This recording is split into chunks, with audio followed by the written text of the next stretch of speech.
सिंध जी सोहन नगर थरपारकर खां प्रकाश कुमार सिंधी जी चूंड। अज़रदीन गबोल जी शायरी। बंभोर जे बरन वांगे थी लगे असांजी ज़िंदगी वीरान थी लगे। बंभोर जे बरन वांगर थी लगे असांजी ज़िंदगी वीरान थी लगे। वह खां पोइ तुंहिंजे थियसि वीरान आऊं। वह खां पोइ तुंहिंजे थियसि वीरान आऊं। ॿुधायां हाल कहिड़ो हक़ीक़त हैरान थी लगे।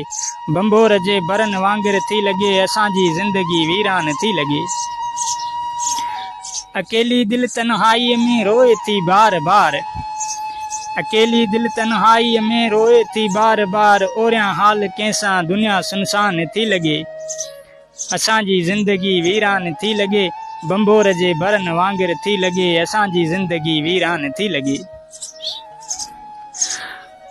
ॿुधाए की न सघंदुसि ॿुधी सघंदे छा। ॿुधाए त कान सघंदुसि ॿुधी सघंदे छा। दर्दनि जे दास्तान ॾिस वरकनि में वराए वीरान थी लगे। असांजी ज़िंदगी वीरान थी लगे। बंभोर जे बरन वांगर थी लगे असांजी ज़िंदगी वीरान थी लगे। सम्झ कान थी अचे मूंखे त नसीब कहिड़ो आ। सम्झ कान थी अचे मूंखे त नसीब कहिड़ो आ। बचपन खां अॼु ताईं हैरान थी लगे। बंभोर जे बरन वांगर थी लगे असांजी ज़िंदगी वीरान थी लगे। बंभोर जे बरन वांगर थी लगे असांजी ज़िंदगी वीरान थी लगे। मिलिया जे दर्द अज़रदीन तॾहिं बि ख़ैर आ।